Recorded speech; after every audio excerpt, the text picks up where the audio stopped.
Assalamu alaikum boys and girls. Today's topic is Hooke's law. Before discussing the Hooke's law, we have to discuss some other physical quantities such as elasticity. Elasticity is the property of matter due to which every body regains or restore its original shape or size. For example, if I stretch a rubber band, I am applying a deforming force on it. The force which is used to stretch the rubber band is deforming force. And when I release this deforming force, it goes back to its original shape or size. So it regains its shape or size. It restores its shape or size. So this property of matter due to which a rubber band regain its shape or size is called elasticity. So elasticity is defined as the property of matter due to which every object restores or regains its shape or size when deforming force is removed. So what I said, if I consider an example, if I consider spring, it is one end is fixed to the rigid support and other end is free. If I apply a deforming force, I pull it towards the right by applying a force FD. FD is symbol for the deforming force. Deforming force is the one which is changing its length. At this stage, if we are pulling the spring, we are changing its length. So deforming force is changing its length. Now suppose after applying the deforming force, the spring has extended this much. So here I have written X and delta X. X stands for the original length of the spring. This is the original length. And delta X is the change in the length. Now at this stage I am holding it after applying the deforming force Ft. So equivalent to the force applied on the spring has stored the elastic potential energy in the form of restoring force. So the spring pulls my hand backward as well with the force which is called restoring force. If I release the spring or remove the deforming force, the spring goes back, it vibrates a few times and then stops at its original position. So the force which has bring it back to its position is called restoring force. So deforming force is the force applied to change the length or shape of the object. The force which I applied here to pull it towards the right, to change its length, to extend the spring. This is deforming force, Ft. And due to this force, the spring has stretched this much, as I have placed a dotted line. So this is the original length of the spring and delta X is the increase in the length of the spring. So deforming force has stretched the spring through delta X.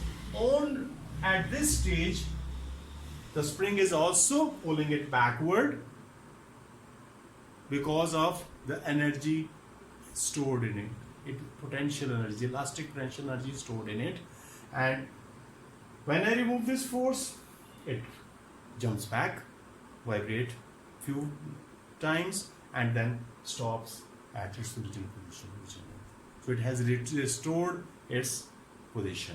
So the force which I applied here is deforming force. And this force is actually changing the length or shape of the object. And restoring force restores the shape of the object. So the force stored in the spring in the form of elastic potential energy brings it back, and that is called restoring force. So what is elasticity? Elasticity is the property of matter or a body due to which every object restores or regains its shape when deforming force is removed. And you know what does the deforming force means? The force is applied to change the length or shape. And why it restores? Because of restoring force. Similarly, if I consider metal rod, if I apply a force here, it may bend a little till here. So I have applied the deforming force. So the deforming force has produced a bend in the rod, metal rod. If I remove this force, again it is our experience that it vibrates up and down number of times and then again regains or restores its original shape or size. So the deforming force produced a deformation, a slight deformation, slight bend in it, and on removing the force it vibrates a little and it restores its shape. Now this elasticity is, this deformation is of two types. One is called elastic deformation and one is called plastic deformation. In this case, in both these examples, when the deforming force is removed, the spring moves back to the original position, restores its shape. Even in this case, when the deforming force is removed, it regains its shape. Such kind of deformation that I produced in it, stretching, deformation produced a bending. So bending or stretching is restored. So such kind of deformation is called elastic deformation. Elastic deformation means it can regain. From this deformation, the object can regain its shape or size. But in some cases, we produce a permanent change in the shape or size. Like if I squeeze a Pepsi can,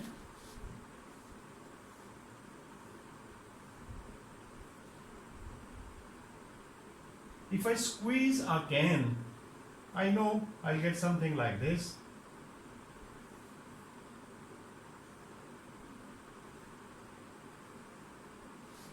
And after squeezing, by pressing it from both sides,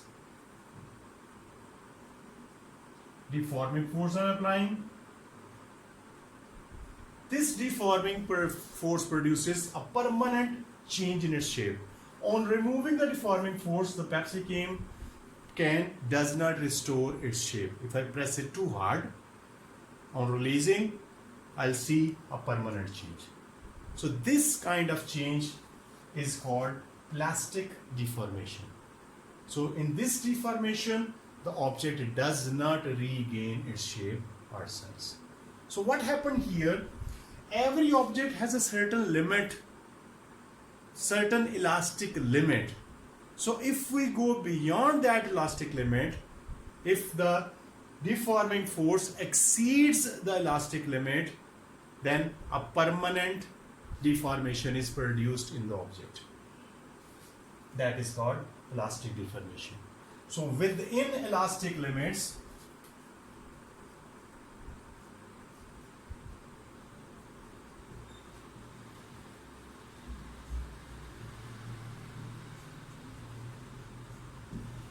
we get elastic deformation.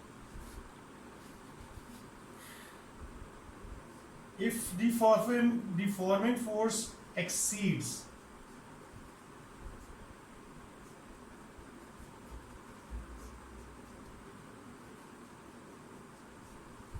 we get plastic deformation, a permanent deformation. So elastic deformation means in which the object can restore its shape, and plastic deformation means the permanent change in shape or size. So example from everyday life, sometimes we crush the Pepsi can by applying the deforming force from all sides, and we have seen that it does not regain its shape. It means we have exceeded its limit. Same is the case even in springs. You can extend a spring to a certain limit. If you exceed that limit, we have to apply more deforming force. So if we apply a large deforming force and extend the spring beyond its limit, then it does not comes back. It does not come back. This type of deformation is permanent deformation is called elastic deformation, and it happens when when the deforming force exceeds elastic limit of an object. If we have a metal strip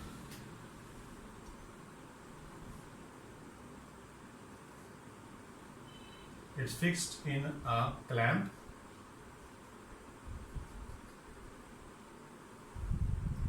If I bend it by applying a large deforming force,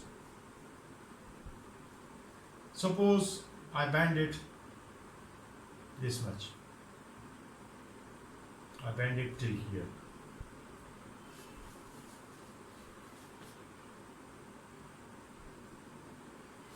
In the previous case, we didn't exceed the elastic limit, so it came back. Now we have produced a permanent deformation in it. So in this case, on releasing the force, it won't turn back. So because we have exceeded its elastic limit by applying a large deforming force. So the elastic limit actually depends on the deforming force. So if we exceed deforming force, we have produced a plastic deformation or permanent deformation.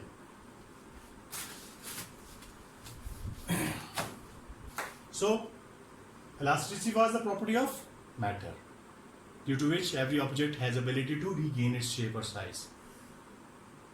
Force which we apply to change the shape or size or length is deforming force, and force due to which object regain its shape is restoring force. Deformation is of two types, elastic and plastic. Elastic means in which the elastic limit is not exceeded by the deforming force and object has chance to regain its shape. Plastic deformation, deforming force exceeds elastic limit and object does not regain its shape. Now we come to the main topic, Hooke's law.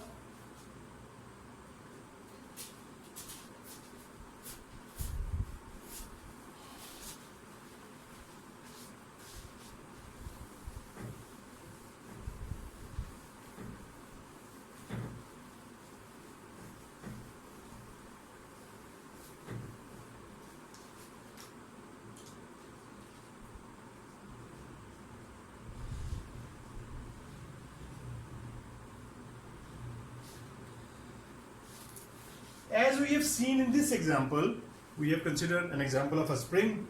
We can consider other examples as well, but it is much easier to understand. A spring, original length x, deforming force produces extension in it, increase its length by delta x. Now, Hooke's law states that this extension is directly proportional to the deforming force. The extension produced in a spring is directly proportional to the deforming force applied on it, but it has a condition that we are not supposed to produce a permanent deformation. So this law can apply if we does not exceed elastic limit. So it says extension produced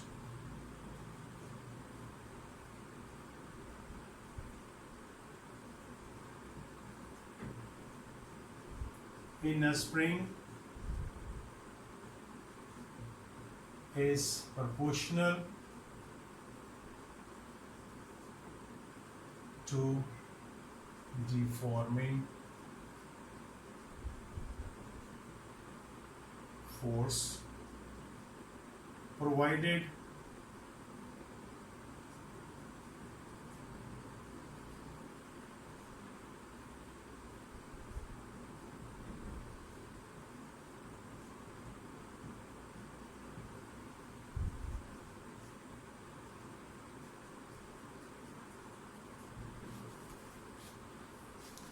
So the extension delta x produced in the spring is proportional to the deforming force Fd. So it says F is proportional to delta x. Here we are not using the subscript d because there I have used just to clarify the deforming force and restoring force. Here we will simply use F as the force, deforming force. So deforming force and extension, only the extension are directly proportional. And we know that in mathematics, to replace the sign of proportionality with equality, we have to introduce a constant.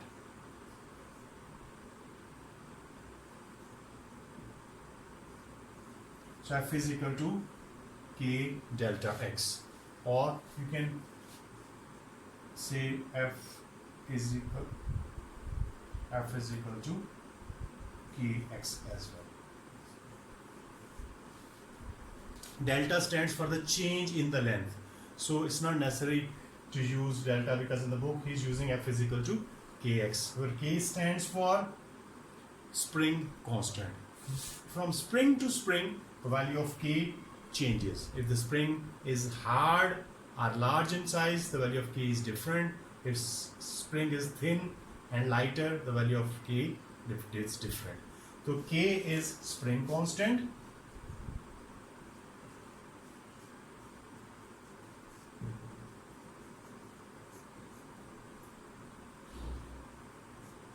Its value depends on the spring or material of the spring. F is force applied,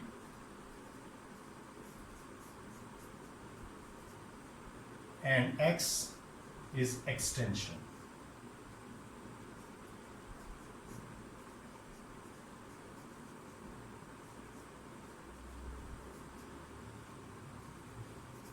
Remember, Hooke's law deals with the extension of the spring, not with the actual length. So it does not depend on the actual length of the spring. Though we have used X here, I can change, say, original length is L and the extension is X, so that there is no confusion in your mind. So the extension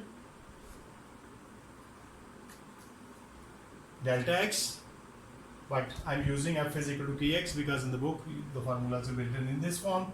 So K stands for the spring constant, F for the force applied to produce this deformation, this force, and X is the extension produced in the spring. So remember, while solving the problem, you have to consider the extension, not the length of the spring. So the length of the spring is not considered in this formula, is not used in this formula. Now if we know that if two quantities are directly proportional, like force and extension are directly proportional, then the graph between them is a straight line. So it is a rule that if two quantities are directly proportional to each other, then the graph between them is a straight line. So if we plot the graph,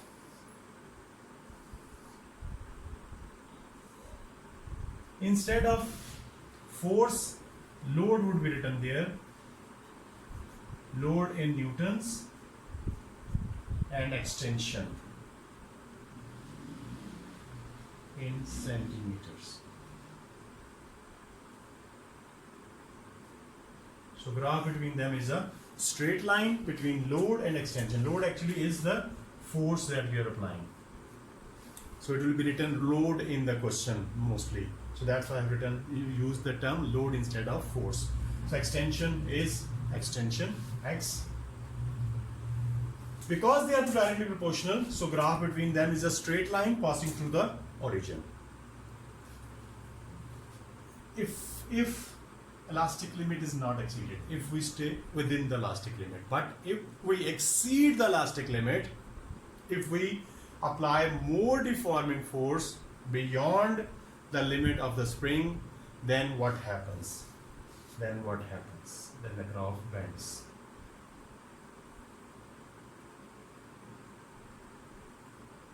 So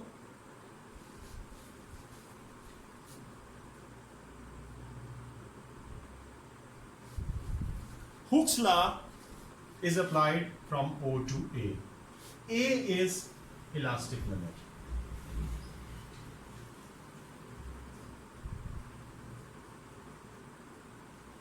Or limit of proportionality. It is also called limit of proportionality.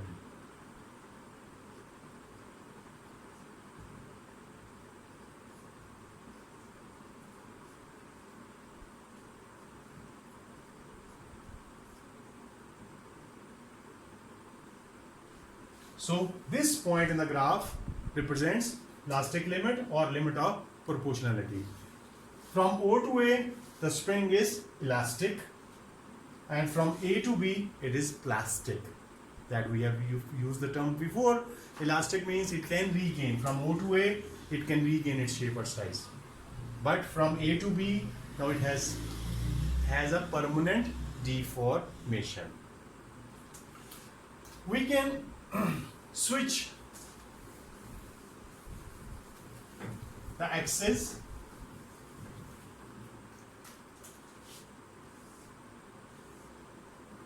if I say extension x and load newtons, again my graph is straight, but after exceeding the elastic limit, the graph is supposed to bend, and it bends like that. So remember, it is bending towards the axis of extension. It is bending towards the axis of extension, not towards the load.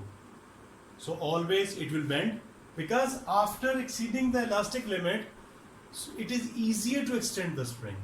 So it feels like plastic. So it extends easily.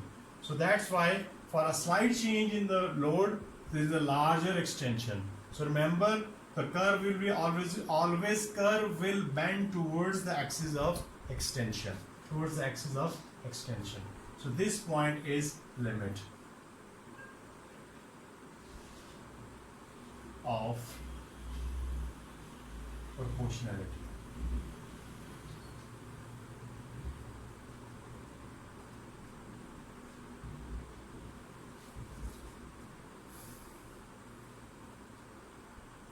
I hope it is clear to you. So the Hooke's law, what does it say? It says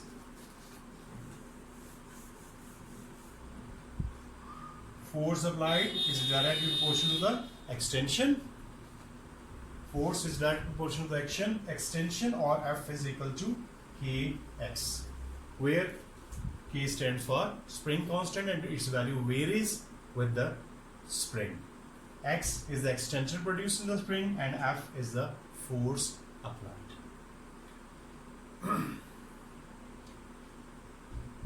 Another thing that we have to discuss today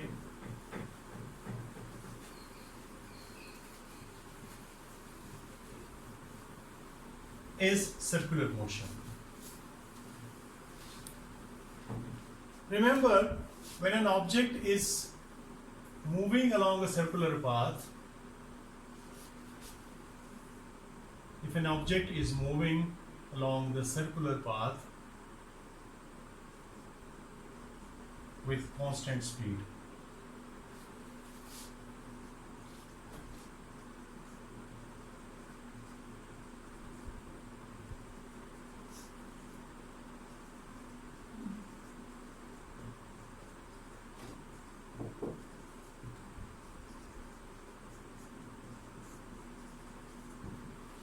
moving along the circular path at constant speed.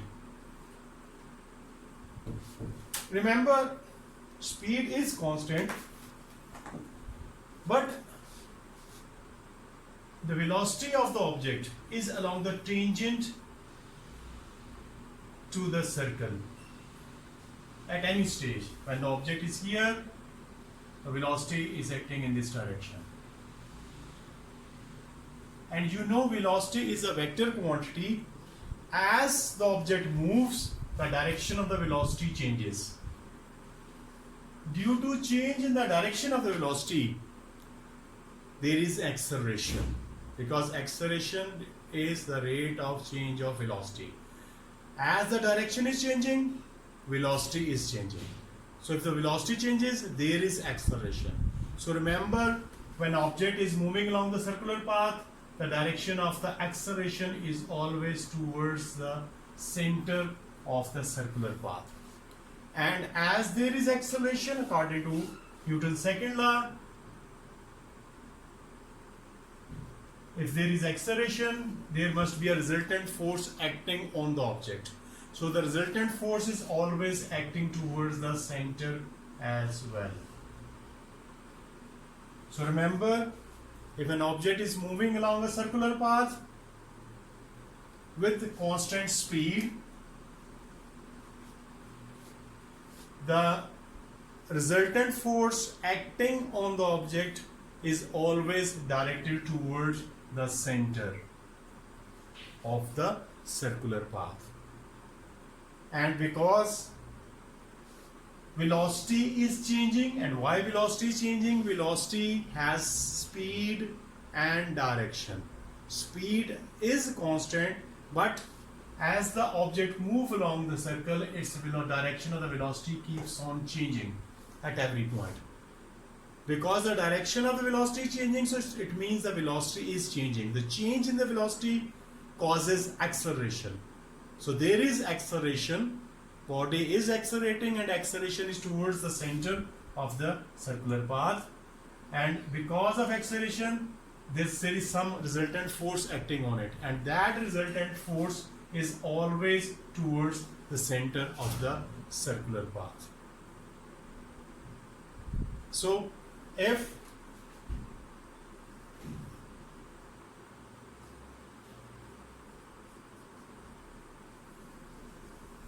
moon is revolving around the sun,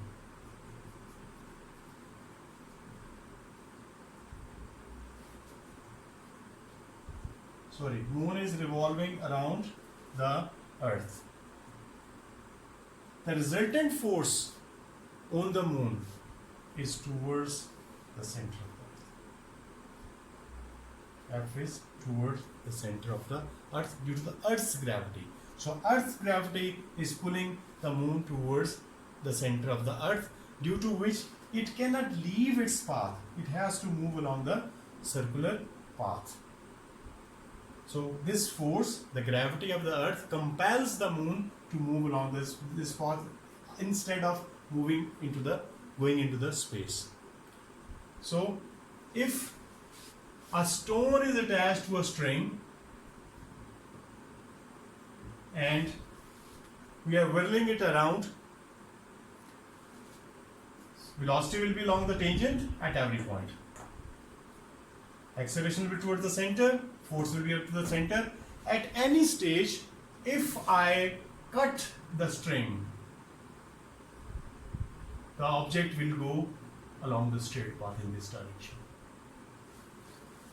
So on cutting the string, or if we remove the gravity, then moon will go in this direction along the straight path in the direction of the velocity. That's all for today. Inshallah, see you next time. Thank you.